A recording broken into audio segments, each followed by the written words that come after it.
setiap hari, setiap pagi dia mencari rizkinya Allah Subhanahu wa ta'ala, tapi dia meninggalkan yang memberikan rizki. Ya.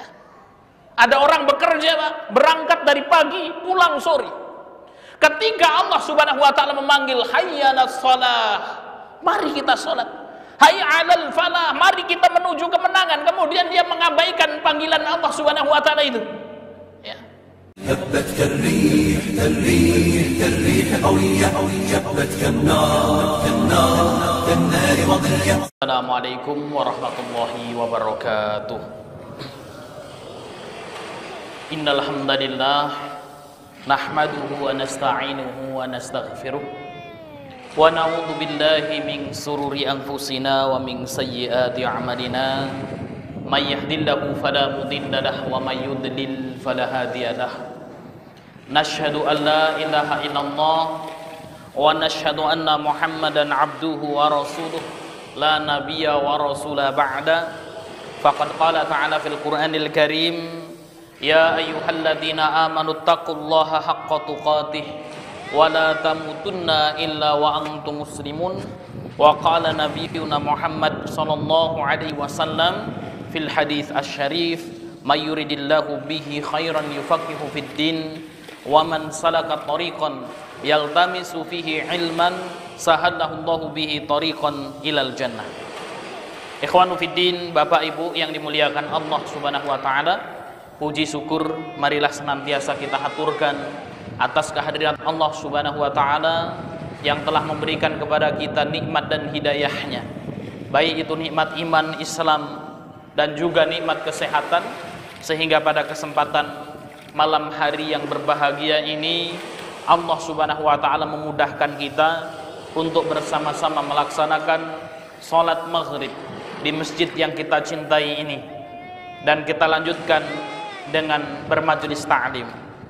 Salawat serta salam semoga senantiasa tercurahkan kepada junjungan Nabi besar kita Muhammad sallallahu alaihi wasallam beserta keluarganya, para sahabatnya, para tabi'in, tabi'ut tabi'in, dan seluruh pengikutnya yang senantiasa mengikuti jejak dan risalah beliau sampai yaumul qiyamah.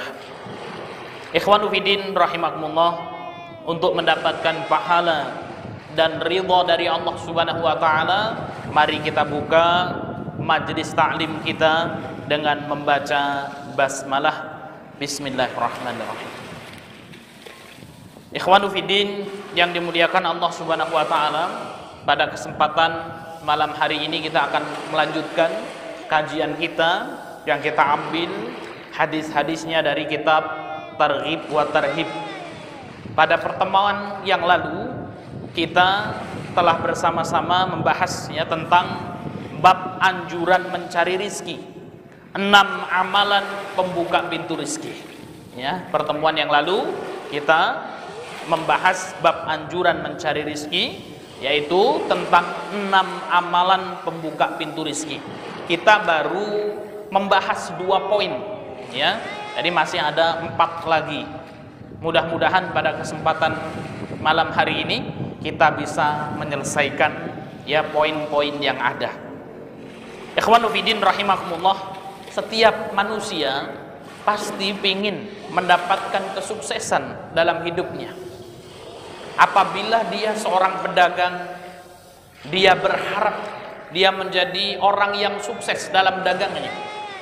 Kalau dia adalah seorang petani, tentunya dia pasti ingin dan berharap ingin menjadi petani yang sukses, ingin mendapatkan rizki yang dimudahkan oleh Allah Subhanahu wa ta'ala, rizki yang banyak dan diberkahi oleh Allah Subhanahu wa ta'ala. Apa saja amalan-amalan yang dapat ya menjadi sebab lancarnya rizki seseorang? Kemarin kita sudah membahas 2 amalan yang bisa membuka pintu rizki seseorang. Amalan yang pertama adalah bertakwa kepada Allah Subhanahu wa ta'ala. Ini kunci ya. Ya, kalau pingin rizki kita itu barokah, mendapatkan keberkahan, maka seseorang harus bertakwa kepada Allah Subhanahu wa ta'ala. Jadi kalau ada orang, Bapak Ibu yang dimuliakan Allah Subhanahu wa ta'ala, hartanya banyak, hartanya melimpah, Maka dilihat dulu ini orang ini seperti apa, ketakwaannya kepada Allah seperti apa. Kalau kemudian ini orang bertakwa, rajin sholat, rajin ibadah, taat dia kepada Allah Subhanahu wa Ta'ala, yakinlah bahwasanya harta yang Allah Subhanahu wa Ta'ala titipkan kepadanya ini akan mendatangkan kebahagiaan dalam hidupnya. Akan tetapi ketika kita melihat orang yang kaya raya, mobilnya banyak, rumahnya mewah, sawah ladangnya luas, bahkan uangnya berlimpah, akan tapi kok kemudian dia tidak pernah beribadah kepada Allah Subhanahu wa Ta'ala, dia tidak mengenal Allah Subhanahu wa Ta'ala, yakinlah ini adalah apa? Ya, ini hanya tipuan semata. Secara kasat mata dia bahagia, tapi yakinlah tanpa ketakwaan seseorang tidak akan mendapatkan kebahagiaan yang hakiki. Ya. Kemudian yang kedua, kemarin kita juga sudah membahas amalan yang dapat melancarkan rizki seseorang adalah berdoa setiap habis subuh dengan doa yang dipanjatkan oleh Rasul SAW, di mana doa ini setiap pagi tidaklah matahari terbit dari ufuk timur kecuali baginda Muhammad SAW senantiasa mengamalkan doa ini, Allahumma inni as'aluka ilman nafi'an wa rizqan thayyiban wa amalan mutaqabbalan. Ya Allah, sesungguhnya aku meminta kepadamu ilman nafi'an, ilmu yang bermanfaat, wa rizqan thayyiban, rizki yang baik, rizki yang berkah, wa amalan mutaqabbalan, dan amal yang diterima oleh Allah Subhanahu wa Ta'ala. Maka amalan dua ini yang sudah kita bahas dan kita amalkan. Setiap kita bangun dari tidur kita, maka yang ada di benak kita adalah bagaimana kita bertakwa kepada Allah Subhanahu wa Ta'ala. Maka setiap kali kita bangun di pagi hari, kita membuka mata kita, apa yang kita ucapkan? Ya, maka kita berdoa kepada Allah Subhanahu wa Ta'ala, alhamdulillahilladzi ahyana ba'da ma amatana wa ilaihin nusyur. Ini yang diucapkan kita ketika bangun pagi.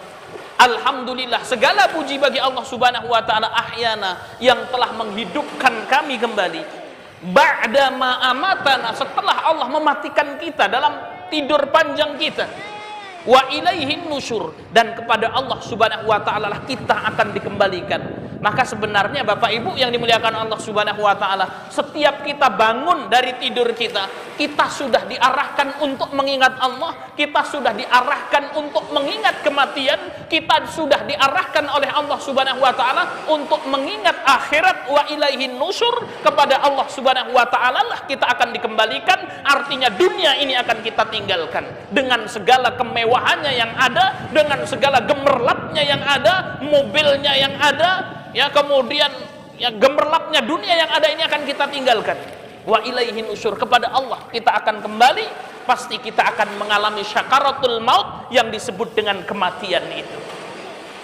Pagi hari kita sudah menancapkan ketakwaan kepada diri kita. Pergi kita sholat subuh ini dalam rangka bertakwa kepada Allah Subhanahu wa Ta'ala. Habis sholat subuh, kalau ingin rizki kita lancar, maka kemudian kita berdoa kepada Allah Subhanahu wa Ta'ala, Allahumma inni as'aluka ilman nafi'an.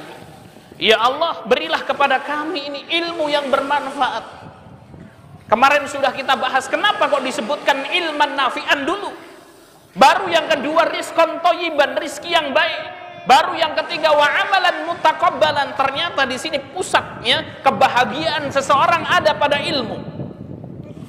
Maka yang diminta pertama kali ilman nafi'an, ilmu yang bermanfaat. Kenapa? Kalau orang sudah memiliki ilmu yang bermanfaat, memiliki keilmuan agama yang kuat, maka kemudian orang tersebut akan mendapatkan rizqan thayyiban, rizki yang baik. Kenapa? Rizki yang baik itu akan diperoleh oleh orang yang bertakwa. Rizqan thayyiban adalah rizki yang halal. Mana mungkin seseorang akan berfokus untuk mencari rizki yang halal kalau tidak ada ilmu. Orang ilman nafi'annya tidak ada, kemudian dia mencari rizki, apa yang akan terjadi? Halal haram sikat, Pak. Sehingga dia tidak mendapatkan rizqan thayyiban ini. Maka yang pertama adalah ilman nafi'an, kemudian baru rizqan thayyiban, setelah itu wa amalan mutaqabbalan, dan amal yang diterima, mati orang tersebut, maka dia akan mendapatkan kenikmatan di akhir. Ini doa yang sangat luar biasa yang Rasul SAW ajarkan kepada kita. Kemudian amalan yang ketiga, ya, ini pembahasan kita masuk kepada amalan yang ketiga, agar Allah Subhanahu wa Ta'ala membuka pintu-pintu rizki kita. Amalan yang ketiga adalah memperbanyak sedekah, ya. Amalan pembuka pintu rizki yang ketiga adalah memperbanyak sedekah. Allah Subhanahu wa Ta'ala berfirman di dalam surat Saba ayat 39, Qul inna rabbi yabsutu rizqa liman yasha min ibadihi wa yaqdirulah. Qul, katakanlah wahai Muhammad, inna rabbi, sesungguhnya Rabbku, sesungguhnya Tuhanku, yabsutu rizqa liman yasha min ibadihi wa yaqdirulah. Sesungguhnya Allah Subhanahu wa Ta'ala itu melapangkan rizki bagi hamba-hambanya yang dikehendaki. Maka Bapak Ibu yang dimuliakan Allah Subhanahu wa Ta'ala, kalau orang rizkinya itu sudah dilapangkan oleh Allah Subhanahu wa Ta'ala, usaha apa saja pasti mudah, ya. Maka kita banyak sering menemukan itu, orang kalau sudah satu usaha sukses gitu ya, maka kemudian apa, dia membuka usaha-usaha yang lain mudah saja, ya. Dilapangkan oleh Allah Subhanahu wa Ta'ala rizkinya. Kemudian wayak dirulah, ya, dan Allah Subhanahu wa Ta'ala juga membatasi rizki, ya, hamba-hambanya. Jadi kaya dan miskin itu memang hukum alam, Bapak Ibu yang dimuliakan Allah Subhanahu wa Ta'ala. Supaya apa? Ya, perjalanan hidup ini seimbang. Coba kalau semuanya orang kaya semuanya, bos semua, siapa yang mau jadi karyawan? Ya. Maka kemudian Allah ada yang melapangkan rizki seseorang, ada yang menyempitkan rizki seseorang, ya. Maka kemudian di sini seorang hamba itu kita cuman ya diperintahkan untuk berusaha semaksimal mungkin. Jangan sampai kemudian kita takabur. Hari ini ketika Allah Subhanahu wa Ta'ala melapangkan rizki kita, itu bukan karena kepandaian kita, akan tapi Allah Subhanahu wa Ta'ala yang melapangkan rizki kita. Ustadz, Masya Allah, saya bisnis alhamdulillah lancar, ya, itu karena Allah Subhanahu wa Ta'ala. Kalau Allah Subhanahu wa Ta'ala tidak berkehendak, maka Anda tidak akan kaya, ya, bahwasanya bisnis Anda tidak akan berjalan. Ustadz, saya pandai bisnis, saya kuliahnya S3 jurusan bisnis dan marketing misalnya. Kalau Allah Subhanahu wa Ta'ala menghendaki diputus saja satu urat saraf yang ada di otak Anda, tak, setelah itu Anda koma, tidak bisa bergerak, apakah Anda bisa berusaha? Ya. Maka tidak bisa. La haula wala quwata illa billah. Tidak ada daya dan kekuatan kecuali kekuatannya Allah Subhanahu wa Ta'ala. Ini yang harus kita pahami, bahwasanya apa yang hari ini terjadi ini adalah karena karunia Allah Subhanahu wa Ta'ala. Allah Subhanahu wa Ta'ala melapangkan rizki hamba-hambanya, dan juga Allah Subhanahu wa Ta'ala menyempitkan rizki hamba-hambanya. Ketika Allah menyempitkan rizki kita, jangan sampai kemudian apa, ya, kita salah langkah gitu ya. Maka ilmu itu penting sekali, Bapak Ibu yang dimuliakan Allah. Fungsi dari ilmu itu adalah kita mampu mengkondisikan diri kita dalam kondisi apa saja. Itu fungsi ilmu. Ketika seorang Allah berikan kepadanya harta yang banyak, maka dia akan bersyukur. Kenapa? Karena dia punya ilmu. Ketika Allah Subhanahu wa Ta'ala menakdirkan dirinya rizkinya sempit, maka dia akan bersabar. Fakana khairan lahu, maka itu baik baginya. Untuk mendapatkan surga itu dengan dua hal, Bapak Ibu yang dimuliakan Allah. Yang pertama dengan bersyukur, yang kedua dengan bersabar. Ketika Allah memberikan kepada kita nikmat, kita bersyukur, itu adalah ladang, cara agar kita mendapatkan pahala dari Allah Subhanahu wa Ta'ala dengan bersyukur. Ketika Allah Subhanahu wa Ta'ala memberikan ujian kepada kita, maka ini adalah ladang untuk kita mendapatkan pahala dari Allah Subhanahu wa Ta'ala dengan bersabar. Kemudian Allah Subhanahu wa Ta'ala berfirman, wa ma anfaqtum min syai'in fahuwa yukhlifuhu. Dan apa saja kata Allah Subhanahu wa taala yang engkau infakkan fahuwa yukhlifuh, pasti Allah Subhanahu wa taala akan menggantinya, wa huwa khairur razikin, dan Allah Subhanahu wa taala adalah zat yang paling baik dalam memberikan rezeki. Ya. Jadi Allah Subhanahu wa taala yang memberikan rezeki kepada kita semua. Maka alangkah bodohnya, ya, kalau ada orang setiap hari, setiap pagi dia mencari rizkinya Allah Subhanahu wa taala, tapi dia meninggalkan yang memberikan rizki. Ya. Ada orang bekerja, berangkat dari pagi, pulang sore. Ketika Allah Subhanahu wa taala memanggil hayya 'alas shalah, mari kita salat. Hayya 'alal falah, mari kita menuju kemenangan. Kemudian dia mengabaikan panggilan Allah Subhanahu wa taala itu. Dia tinggalkan sholat 5 waktu karena untuk bekerja. Wah ini, ya, coba kita pikirlah. Orang bekerja setiap pagi untuk mencari rizkinya Allah, gitu ya. Akan tetapi ketika yang memberi rizki itu memanggil dirinya, dia tidak mau mendekat. Ya. Dia tidak mau mendekat. Apa yang harus kita lakukan? Ya, kita mendekatkan diri kepada Allah Subhanahu wa taala. Kita mendekatkan diri kepada zat yang memberikan rezeki, maka kita akan mendapatkan rezeki terbaiknya. Nah, ini adalah hal yang patut untuk kita pahami, bahwasanya Allah Subhanahu wa taala yang memberikan rezeki kepada kita, ya, dan jangan sampai kemudian ya kita sibuk mencari rezeki tapi meninggalkan zat yang memberi rezeki, ya. Maka ini tidak masuk akal sekali. Tapi buktinya Ustaz dia kaya, tapi buktinya dia sukses gitu ya. Ya benar, karena dunia ini tidak ada nilainya di sisi Allah Subhanahu wa taala. Kata baginda Muhammad sallallahu alaihi wasallam, seandainya harga dunia dan seisinya ini di sisi Allah Subhanahu wa taala itu lebih berat dari satu sayap nyamuk. Coba. Seandainya dunia di sisi Allah itu lebih berat dari satu sayap nyamuk. Kita pernah melihat nyamuk nih, Bang. Ya, lemut kalau bahasa kita. Nyamuk itu punya sayap. Satu sayap nyamuk ini kemudian diambil.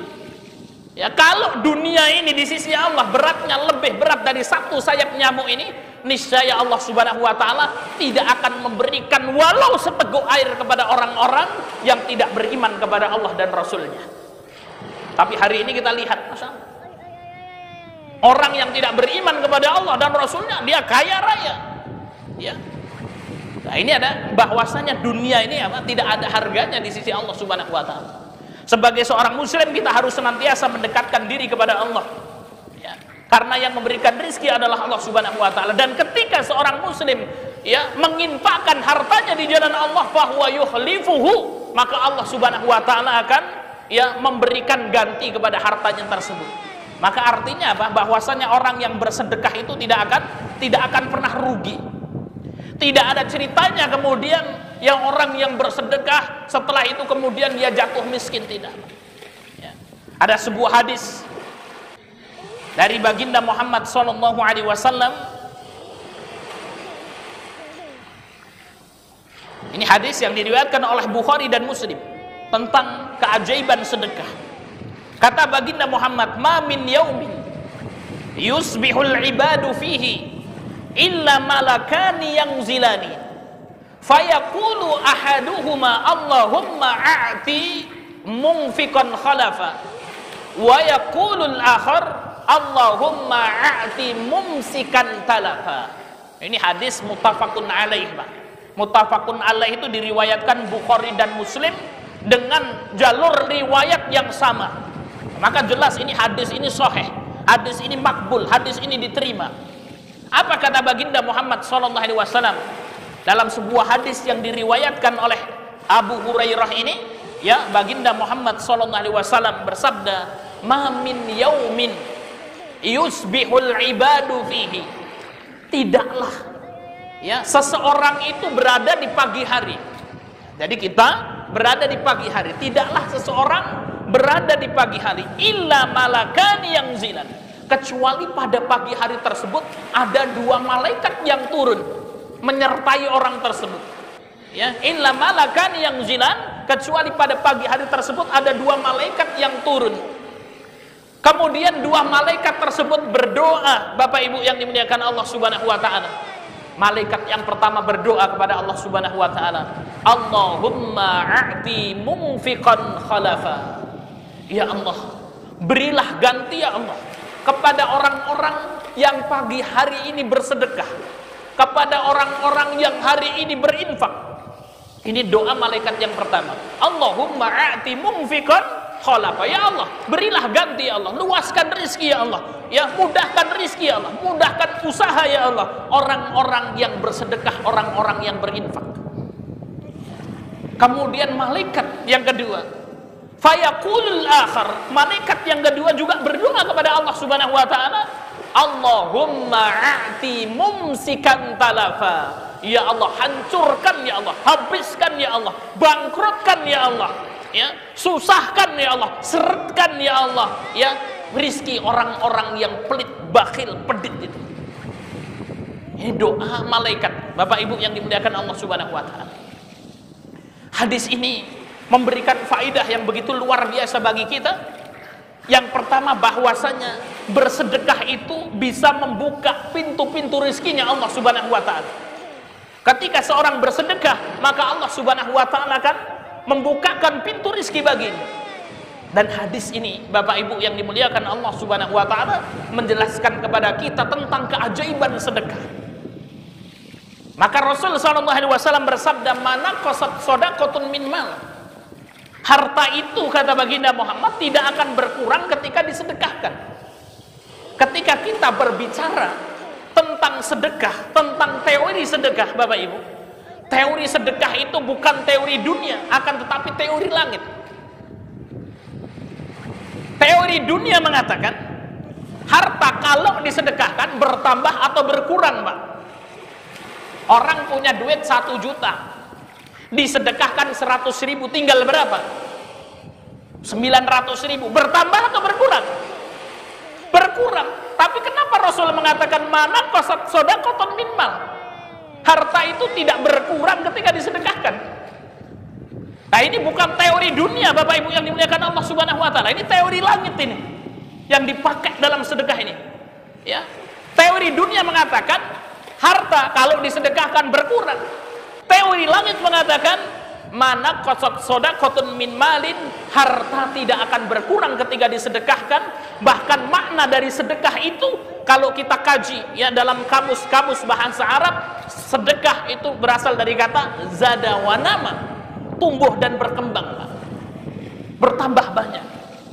Maka kemudian para ulama, Bapak Ibu yang dimuliakan Allah, menjelaskan makna mana qasat shadaqatun min malin ini, bahwasanya harta ini tidak akan berkurang ketika disedekahkan, memiliki 2 makna.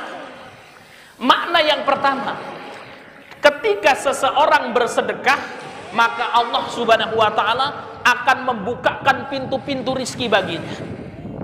Jadi ketika seorang bersedekah, Allah bukakan pintu-pintu rizki baginya.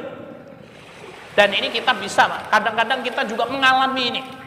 Dan saya yakin Bapak Ibu juga pernah mengalami. Ketika bersedekah, kemudian apa? Tahu-tahu Allah datangkan rizki itu dari arah yang lain. Ya, ketika kita bersedekah, Allah Subhanahu wa taala berikan ganti dari arah yang lain.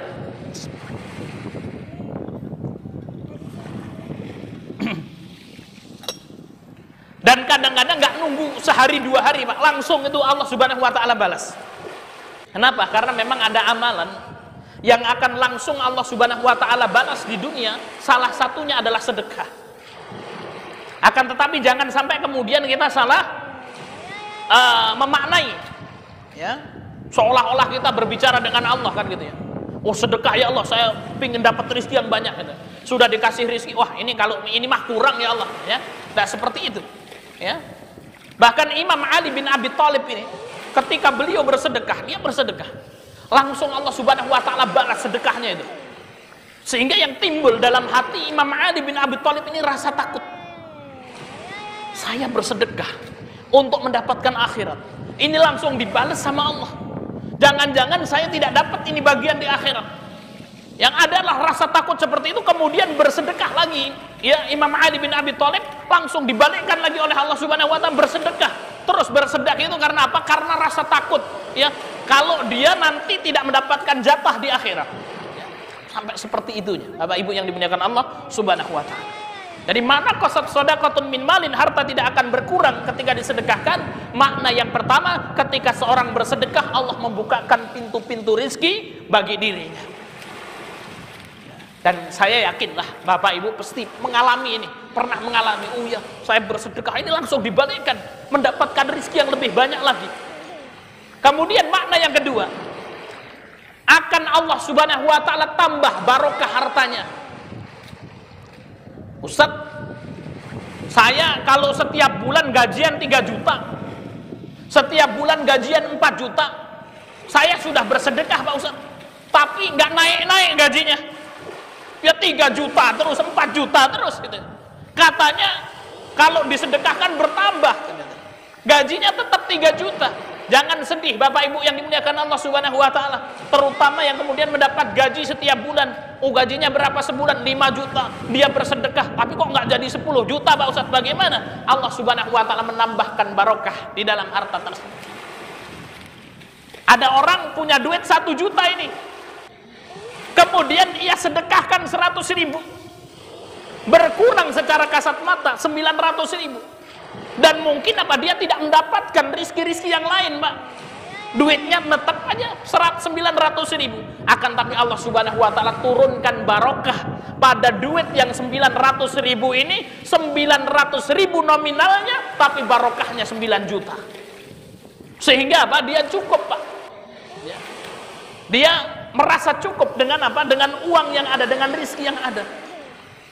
Dan tanda bahwasanya harta kita barokah itu menenangkan jiwa kita, Bapak Ibu. Nah, ini kita lihat ini, ya. Sudah berkah atau belum harta kita? Tanda-tandanya adalah hasil yang kita dapatkan, harta yang kita dapatkan itu menenteramkan jiwa kita. Kita usaha, dapat untung, dapat hasil, akan tetapi hasil yang kita dapatkan itu yang menjauhkan diri kita dengan akhirat. Justru malah gerungsang hati kita, kalau orang Jawa bilang itu pengen dan lain sebagainya. Sehingga apa? Dia lupa bersyukur kepada Allah Subhanahu wa taala dan pengen menambah hartanya, ya, sehingga segala macam cara ia lakukan ini menandakan bahwasanya hartanya tidak barokah. Sering sekali kita katakan kita bisa hidup karena barokah harta kita, bukan karena banyaknya harta kita. 100 juta 1 bulan kalau tidak barokah cukup Pak, tidak akan cukup. 200 juta kalau tidak barokah cukup, tidak akan cukup Pak, ya. Maka kadang-kadang orang ini salah perspektif, salah berpikir. Pokoknya kalau duitnya banyak dia akan bahagia. Tidak Pak, duitnya banyak tidak berkah, hancur itu, ya. Dia yakin tidak akan pernah mendapatkan kebahagiaan dalam hidupnya. Pasti akan Allah Subhanahu wa taala uji dengan apa? Istrinya, anaknya, problematika yang senantiasa datang silih berganti, sehingga apa? Dia tidak bisa merasakan ketenangan dalam hidupnya. Kenapa? Karena hartanya tidak berkah. Hartanya secara kasat mata sedikit, kemana-mana naik sepeda ontel misalnya, ya pakai motor sederhana, akan tapi hartanya barokah, masya Allah, anaknya nurut,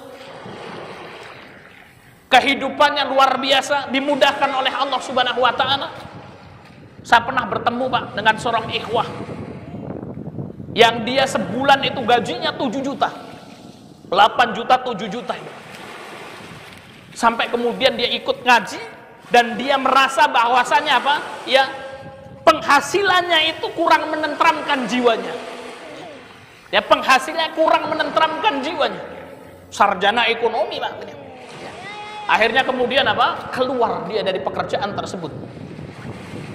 Ketika itu apa? Diprotes sama keluarganya, termasuk orang tua dia. Saya sekolahkan deh kamu tinggi-tinggi menjadi sarjana ekonomi, sudah mendapatkan pekerjaan yang didambakan oleh banyak orang, kau keluar. Mertuanya marah Pak, ya. Sampai kemudian akhirnya beliau keluar, ya. Kemudian ya beliau ngajar ngaji TPA Pak. Tahu berapa gajinya Pak sebulan? Dari 7 juta, 8 juta, 500.000. Dan hari ini beliau masih terus ya kemudian mengembangkan usahanya, mau bangkit lagi. Akan tapi di tengah-tengah kesulitan beliau, Allah Subhanahu wa taala anugerahkan kepada ikhwan ini, dia memiliki anak yang hafal Quran 30 juz. Ya. Maka beliau mengatakan, Ustaz, mungkin kalau saya masih tetap dengan pekerjaan saya tidak dianugerahi anak yang hafal Quran 30 juz ini. Dengan sejarah keterbatasannya yang ada di mata manusia itu, Pak, itu anjlok, itu rugi itu.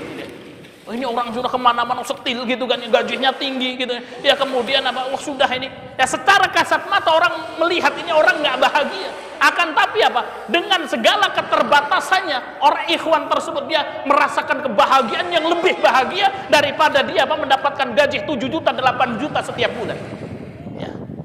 Anak-anaknya dimudahkan oleh Allah Subhanahu wa taala ya, keluarganya ditentramkan oleh Allah Subhanahu wa taala.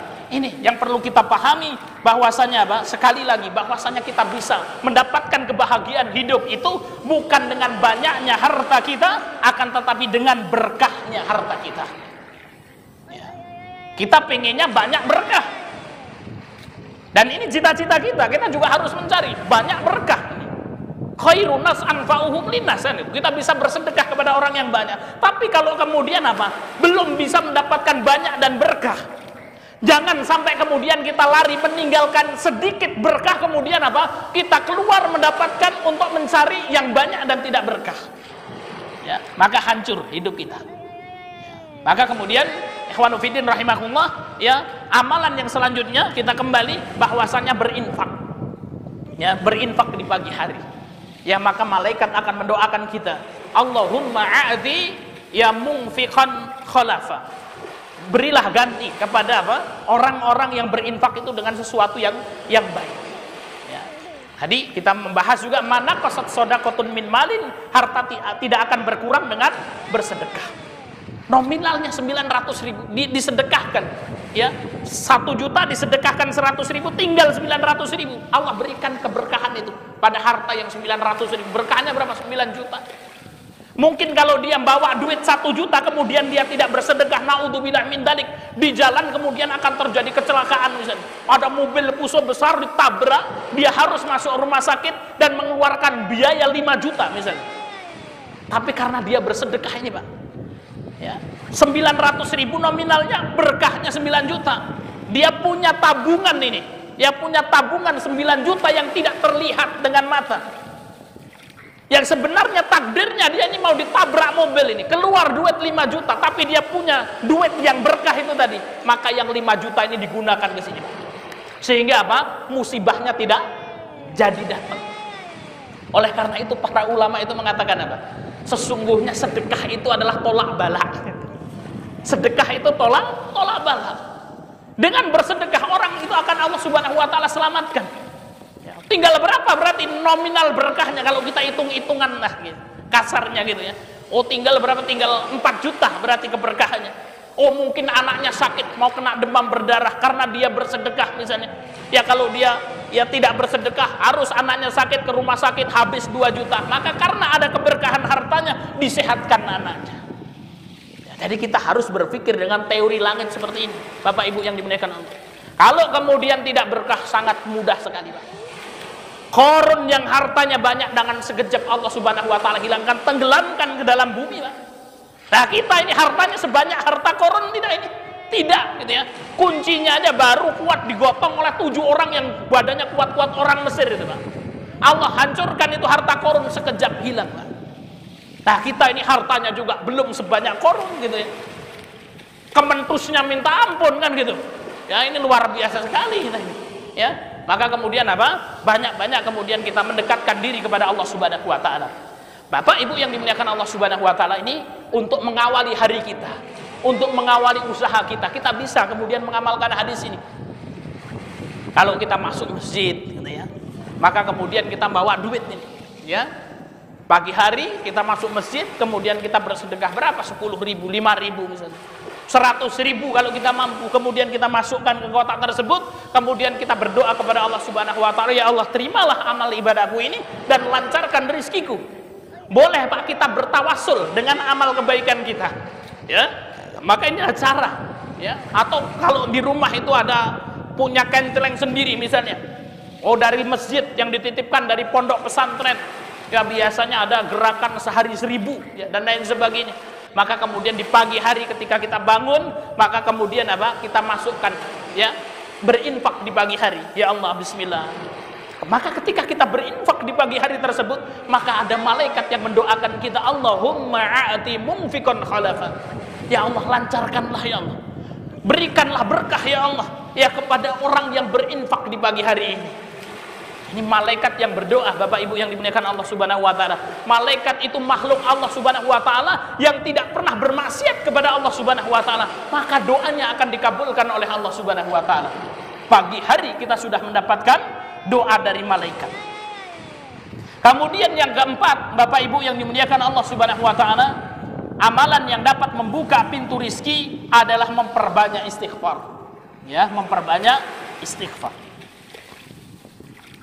Terdapat sebuah athar dari Imam Hasan Al-Basri, ya. Ada sebuah athar dari Imam Hasan Al-Basri, seorang imam besar. Suatu hari datang orang kepada beliau, ya, kemudian ana rajulan syaka ilaihil jadbu faqala istaghfirillah.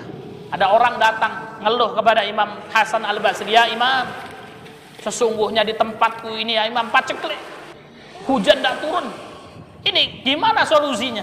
Kata Imam Hasan Al-Basri, istaghfirillah, istighfar. Banyak-banyak istighfar. Astagfirullah, astagfirullah, astagfirullah, astagfirullah. Ya. Wa syakka ilaihil akhar al-faqr. Datang orang yang kedua ini, ngadu lagi, wahai Imam, saya sudah bekerja keras banting tulang, tapi miskin terus, tidak kaya-kaya, gitu ya. Ini gimana solusinya wahai Imam? Maka kemudian apa? Faqala istaghfirillah, banyak-banyak beristighfar. Ya, banyak-banyak beristighfar. Wa syakka ilaihil akhar jafaf bustanihi. Orang kemudian yang ketiga datang, wahai Imam, saya punya ladang ini, punya kebun, tapi apa? Kering terus kebun saya ini. Gimana solusinya? Istaghfirillah. Banyak-banyak beristighfar, kata Imam Hasan Al-Basri. Wa syakka ilaihil akhar adamul walad. Kemudian orang keempat datang, Bapak Ibu. Ya, dia mengeluh, ya Imam, saya sudah nikah wahai Imam, bertahun-tahun, 10 tahun, ya, 15 tahun, 20 tahun, belum kunjung punya anak. Apa solusinya? Kata Imam Hasan Al-Basri, istaghfirillah, banyak-banyak beristighfar. Ya. Kemudian apa? Summa tala alaihim hadhil ayah. Kemudian setelah itu ada orang yang bertanya, wahai Imam, ini ada 4 orang bertanya. Yang pertama paceklik, jawabannya istighfar. Orang yang kedua, ya, dia bertanya bahwasanya ya dia miskin terus, tidak kaya-kaya, jawabannya istighfar. Orang yang berikutnya datang, ya kalau dia sudah nikah lama belum punya anak, jawabnya juga sama istighfar.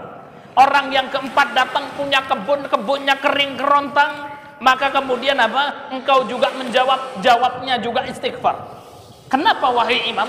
Kemudian Imam Hasan Al-Basri mengatakan, yang menjawab ini bukan saya, akan tapi Allah Subhanahu wa taala yang memberikan jawaban. Di dalam surat Nuh ayat 10 sampai 12, Allah Subhanahu wa taala berfirman, faqul tustaghfiru rabbakum innahu kana ghaffara. Dan beristighfarlah engkau kepada Allah Subhanahu wa taala, innahu kana ghaffara, sesungguhnya Allah Subhanahu wa taala itu maha penerima tobat, maha mengampuni dosa-dosa. Nah, kalau orang banyak beristighfar, kata Allah Subhanahu wa taala apa? Yang pertama, yursilis samaa alaikum midrara. Kalau di penduduk tersebut itu orang banyak beristighfar, Allah akan turunkan hujan dari langit. Maka problematika yang pertama tadi paceklik selesai dengan beristighfar. Karena orang yang banyak beristighfar, maka Allah Subhanahu wa taala akan turunkan kepadanya hujan. Wa yumditkum bi amwal. Kalau orang banyak beristighfar, kata Allah Subhanahu wa taala, wa yumditkum bi amwal, Allah akan limpahkan, Allah akan banyakkan hartanya. Ya. Maka solusi dari problematika yang kedua, orang yang miskin terus tidak kaya-kaya, selesai dengan istighfar. Wa yumditkum bi amwal wal banin. Kemudian Allah Subhanahu wa taala juga akan memperbanyak anaknya, ya. Ini Pak Ustadz, ini biasanya ustadz kiai anaknya 10, 15 kan gitu ya Pak ya. Ya, maka kita ini husnuzon ini. Oh, berarti ini ustadznya banyak istighfar kan gitu ya. Makanya banyak-banyak Pak kiai itu anaknya 10 gitu kan ya. Banyak anak rendel itu kadang-kadang sudah bisa dijadikan klub sepak bola gitu ya. Ini kenapa? Karena banyak istighfarnya, sehingga wa yumditkum bi amwali wal banin. Ya, Allah Subhanahu wa taala banyakkan anaknya. Wa yaj'al lakum jannati wa yaj'al lakum anhara, dan Allah Subhanahu wa taala limpahkan ya baginya apa? Sawah-sawah yang di dalamnya ada sungai yang dan banyak air yang melimpah. Maka problematika yang keempat selesai dengan istighfar. Ikhwan fillah rahimakumullah. Jadi memperbanyak istighfar itu apa? Itu bisa melancarkan rezeki seseorang. Ya, itu bisa melancarkan rezeki seseorang. Maka kemudian kalau kita kemudian ya jaga tuku misalnya, memperbanyak istighfar. Ya, kita cukup jaga tuku, memperbanyak istighfar. Kemudian kita berdoa kepada Allah Subhanahu wa taala. Istighfar itu apa? Itu bisa mendatangkan banyak rezeki. Istighfar kita juga apa? Bisa ya menjadi doa kita ini terkabulkan oleh Allah Subhanahu wa taala. Ya. Sebentar lagi Isya ya Pak ya. Kan kita tutup ini dengan sebuah kisah nyata yang ahlul istighfar di zaman Imam Ahmad bin Hanbal. Di zaman Imam Ahmad bin Hanbal itu ulama yang begitu luar biasa. Imam Ahmad bin Hanbal ya, ketakwaannya luar biasa, terkenal Imam Ahmad bin Hanbal. Dan zaman dulu Pak, itu belum ada Facebook ya, belum ada YouTube gitu kan ya. Kemudian Imam Ahmad bin Hanbal ngisi majelis taklim, kemudian YouTube-nya disebarin, tidak ada. Tapi nama Imam Ahmad bin Hanbal ini sudah terkenal di mana-mana. Imam Ahmad bin Hanbal seorang ulama besar. Sampai kemudian suatu hari Imam Ahmad bin Hanbal ini ya dia ada keinginan kuat untuk keluar dari kotanya, melakukan perjalanan jauh, melakukan safar. Ya, izin dia sama keluarganya, izin dia sama murid-muridnya, saya ingin bersafar ke suatu tempat. Ya, kemudian ditanya sama keluarganya sama muridnya, dalam rangka apa wahai imam engkau ingin pergi bersafar? Saya sendiri juga bingung, saya nggak tahu, pokoknya saya ingin bersafar ke tempat ini dan saya juga nggak tahu sebabnya. Saya ini mau ngapain? Apakah di sana ada saudara wahai imam? Tidak ada saudara. Apakah di sana ada keluarga wahai imam? Tidak ada keluarga. Apakah di sana mau bisnis wahai imam? Saya juga tidak mau berbisnis. Pokoknya pengen pergi ke tempat ini. Sampai akhirnya Imam Ahmad bin Hanbal ini keluar, Bapak Ibu yang dimuliakan Allah, ya, melakukan sebuah perjalanan yang jauh di suatu tempat. Di suatu tempat tersebut Imam Ahmad bin Hanbal masuk masjid ini ya. Tempat kita masuk masjid Adua gitu kan. Salat Isya itu di masjid, ya. Sholat Isya di masjid, ya kemudian apa? Orang penduduk tersebut tahu nama Imam Ahmad bin Hanbal tahu, tapi orang ngerti wongnya gitu, sopo gitu kan. Kalau tempat kita, walaupun kita belum pernah lihat Ustadz Adi Hidayat gitu kan, secara langsung datang, wah ini Ustadz Adi Hidayat, ini Ustadz Abdul Somad kan itu. Kenapa? Facebooknya kemana-mana. Imam Ahmad bin Hanbal ini namanya saja yang terkenal Pak, orangnya tidak terkenal dia. Datang ke masjid, ini padahal imam besar ini, ya. Dibiarin aja, dicuekin aja itu Imam Ahmad bin Hanbal itu. Sholat ya, kemudian apa? Ya jadi makmum dia. Habis sholat kemudian Imam Ahmad bin Hanbal itu kecapean, sampai kemudian dia apa tidur di masjid tersebut. Marbot masjidnya datang. Ini ada orang tidur di sini, ya. Gembel tidur di masjid misalnya. Akhirnya kemudian diusir nih Imam Ahmad bin Hanbal, ulama besar ini Pak, diusirnya pergi keluar kan gitu ya. Suruh keluar ya. Habis itu disuruh keluar Imam Ahmad bin Hanbal, tidur di emperan masjid Pak. Tidur di emperan masjid, marbot balik lagi gitu ya. Tidak boleh tidur di emperan, diseret Imam Ahmad bin Hanbal ini ya, ulama besar diseret keluar ya. Padahal ulama besar, padahal kalau tahu itu Imam Ahmad bin Hanbal apa Pak?